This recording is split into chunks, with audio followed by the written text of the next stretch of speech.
قال تعالی وَلْتَكُن مِّنكُمْ أُمَّةٌ يَدْعُونَ إِلَى الْخَيْرِ وَيَأْمُرُونَ بِالْمَعْرُوفِ وَيَنْهَوْنَ عَنِ الْمُنكَرِ وَأُولَٰئِكَ هُمُ الْمُفْلِحُونَ۔ سورہ آل عمران آیت نمبر 104۔ اللہ رب العزت ارشاد فرماتے ہیں، اور چاہیے کہ تم میں سے ایک گروہ ہو جو خیر کی جانب دعوت دے، بھلائی کی جانب بلائے، اور نیکی کا حکم دیں اور برائی سے منع کریں، برائی سے روکیں، اور یہی لوگ ہیں فلاح پانے والے۔ وَلْتَكُن، واو کا معنی ہے اور لام امر ہے، یہ آرڈر کا معنی دینے کے لیے ہے، اسی لیے اس کا معنی کرتے ہیں چاہیے کہ، یا اس کا معنی کرتے ہیں واجب ہے۔ اور چاہیے کہ تکن ہو، فعل مضارع ہے، ہو، منکم تم میں سے، من کا معنی سے، کم کا معنی تم، کیا ہو، امتن ایک گروہ، یدعون جو بلائیں، جو دعوت دیں، الی الخیر خیر کی طرف، بلائی کی طرف، وَيَأْمُرُونَ بِالْمَعْرُوفِ اور جو حکم دیں معروف کا۔ یأمرون جمع کے لیے ہے حکم دیں، اس کا واحد ہوتا ہے یأمرو، وہ حکم دیتا ہے، اور یدعون کا واحد ہوتا ہے یدعو، وہ بلاتا ہے، دعوت دیتا ہے۔ بالمعروفی معروف کی، نیکی کی، وینہون اور روکیں، منع کریں، واو کا منع اور ینہون وہ منع کرتے ہیں، وہ روکتے ہیں، اس کا واحد ہوگا ینہا، وہ منع کرتا ہے، وہ روکتا ہے، عن المنکر برائی سے، عن کا معنی سے اور المنکر کا معنی برائی،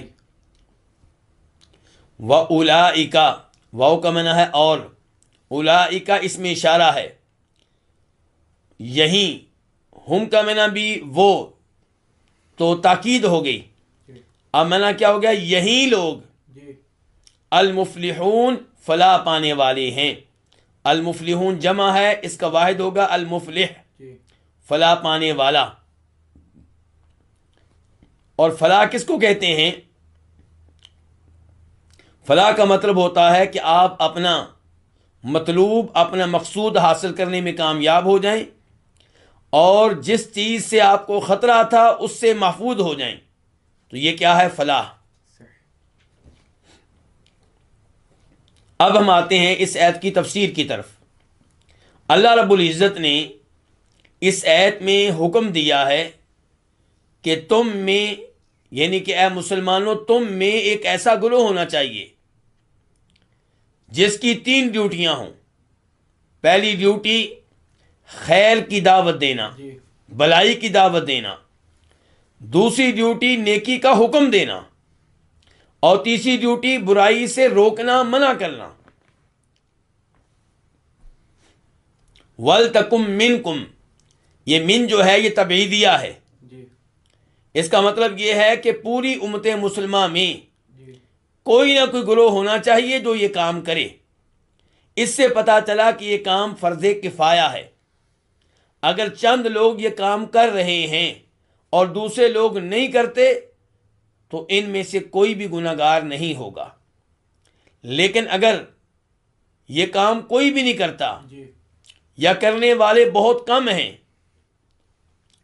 اس ڈیوٹی کا حق ادا نہیں ہو رہا، تو پھر وہ لوگ بھی گنہگار ہوں گے جو اس عمل میں استطاعت رکھنے کے باوجود شریک نہیں ہوتے۔ کچھ علماء کرام نے کہا ہے کہ یہ من تبعیضیہ نہیں ہے، اور وہ یہ کہنا چاہتے ہیں کہ پوری امت کی ذمہ داری ہے، فرض کفایہ نہیں بلکہ فرض عین ہے۔ ہر مسلمان کی ذمہ داری ہے کہ وہ خیر کی دعوت دے، نیکی کا حکم دے اور برائی سے روکے۔ تو بہرحال اس ایسے پتہ چلا کہ خیر کی دعوت دینا یہ واجب ہے، اور ہم میں سے ہر ایک کو چاہیے کہ ان لوگوں کو جن کے ساتھ اٹھتا بیٹھتا ہے، اپنی فیملی کو، اپنے بہن بھائیوں کو، اپنی اولاد کو خیر کی دعوت دیتا رہے، خیر کی ترغیب دیتا رہے، اور انہیں نیکی کا باقاعدہ حکم دے اور انہیں برائی سے منع کرے اور روکے۔ سب سے بڑی نیکی کیا ہے؟ توحید۔ تو توحید کا حکم دینا چاہیے، توحید اپنانے کے بارے میں لوگوں کو ترغیب دینی چاہیے۔ اس کے ساتھ ساتھ معروف میں داخل ہیں دیگر نیکیاں، نماز کا اہتمام کرنا، رمضان کے 30 روزوں کا اہتمام کرنا، زکوٰۃ ادا کرنا، حج کرنا، یہ سب معروف کے کام ہیں اور ان کا حکم دیتے رہنا چاہیے۔ وَيَنْهَوْنَ عَنِ الْمُنْكَرِ، اور برائی سے روکتے رہنا چاہیے۔ سب سے بڑی برائی کیا ہے؟ شرک، اور اس کے بعد بدعات، دین میں کسی ایسی عبادت کو داخل کرنا جو قرآن و حدیث سے ثابت نہ ہو، اور پھر اس کے بعد کبیرہ گناہ، جادو کرنا، کسی کو ناحق قتل کرنا، سود لینا، یتیم کا مال کھانا، یہ سب امور کیا ہے؟ منکر ہیں۔ تو ان تمام امور سے روکتے رہنا چاہیے، شراب پینے سے روکتے رہنا چاہیے، بدکاری کرنے سے روکتے رہنا چاہیے۔ اللہ تعالیٰ فرماتے ہیں وَأُولَئِكَ هُمُ الْمُفْلِحُونَ، یہی لوگ ہیں فلاح پانے والے۔ کون؟ جو یہ کام کریں، جو خیر کی دعوت دیں، جو نیکی کا حکم دیں اور جو برائی سے منع کریں، یہ لوگ فلاح پانے والے ہیں۔ ان لوگوں کو اپنا مقصود مل جائے گا، اپنا مطلوب مل جائے گا، ان کو جنت مل جائے گی، ان کو اللہ کی رضا مل جائے گی، یہ اللہ کی محبت کو پا لیں گے، اور یہ اللہ کے عذاب سے بچ جائیں گے، اللہ کی ناراضگی سے بچ جائیں گے اور جہنم سے بچ جائیں گے۔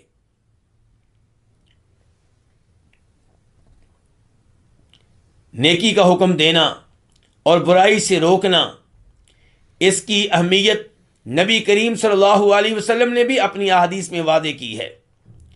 چنانچہ امام مسلم رحمہ اللہ روایت کرتے ہیں ابو سعید خدری رضی اللہ تعالیٰ عنہ سے کہ فرمایا نبی کریم صلی اللہ علیہ وسلم نے من رآ منکم منکرا فلیغیرہ بیدہ، جو تم میں سے کوئی برائی دیکھے اسے اپنے ہاتھ کے ذریعے تبدیل کرے، فإن لم یستطع فبلسانہ، اگر اپنے ہاتھ کے ساتھ اس برائی کو مٹانے کی، اس برائی کو ختم کرنے کی استطاعت نہ رکھتا ہو تو پھر اپنی زبان کے ساتھ، یعنی کہ منع کرے، اخلاق کے ساتھ، پیار کے ساتھ، محبت کے ساتھ، اور جب ضرورت پڑے تو سختی کے ساتھ۔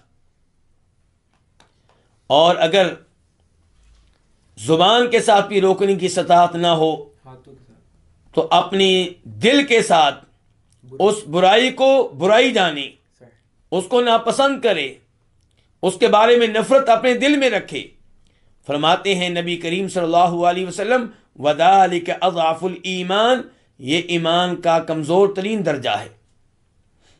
اس کا مطلب یہ ہے کہ ایمان کامل تب ہوگا جب آپ برائی کو ختم کریں، برائی کو مٹا دیں، اور آپ طاقت کا استعمال کریں وہاں پہ جہاں آپ طاقت استعمال کر سکتے ہیں۔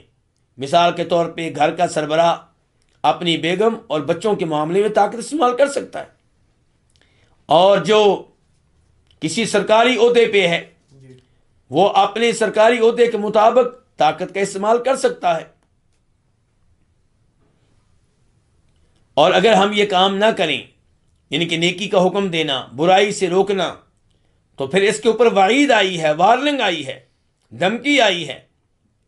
امام ترمذی رحمہ اللہ روایت کرتے ہیں جناب حذیفہ بن یمان رضی اللہ تعالیٰ عنہ سے کہ نبی کریم صلی اللہ علیہ وسلم نے ارشاد فرمایا، اس ذات کی قسم جس کے ہاتھ میں میری جان ہے، لَتَأْمُرُنَّ بِالْمَعْرُوفِ وَلَتَنْهَوُنَّ عَنِ الْمُنْكَرِ، تم لوگ نیکی کا حکم دیتے رہو گے، لوگوں کو برائی سے منع کرتے رہو گے، اَوْ لَيُوشِكَنَّ اللَّهُ أَن يَبْعَثَ عَلَيْكُمْ عِقَابًا مِّنْ عِنْدِهِ، ورنہ اللہ رب العزت تمہارے اوپر اپنی طرف سے عذاب بھیجے گا، ثُمَّ تَدْعُونَهُ، پھر تم اللہ تعالیٰ سے دعائیں کرو گے تاکہ اللہ اس عذاب کو ہٹا دے، اس کو دور کر دے، فلا یستجاب لکم، لیکن تمہاری دعا قبول نہیں ہوگی۔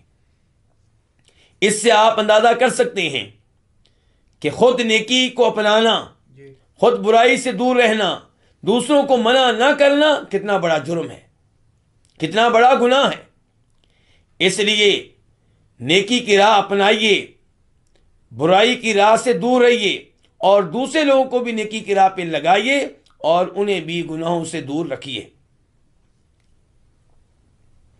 اللہ تعالیٰ فرماتے ہیں وَأُولَئِكَ هُمُ الْمُفْلِحُونَ، یہی لوگ ہیں فلاح پانے والے، یہی لوگ ہیں کامیابی حاصل کرنے والے۔ اس سے پتہ چلا خیر کی دعوت دینے کی کیا فضیلت ہے، نیکی کا حکم دینا اس کا کتنا اعلیٰ مقام و مرتبہ ہے، اور برائی سے منع کرنا اس کی اسلام میں کیا شان ہے کہ اللہ تعالیٰ کہہ رہے ہیں کہ یہ کام کرنے والے فلاح پانے والے ہیں، کامیابی حاصل کرنے والے ہیں۔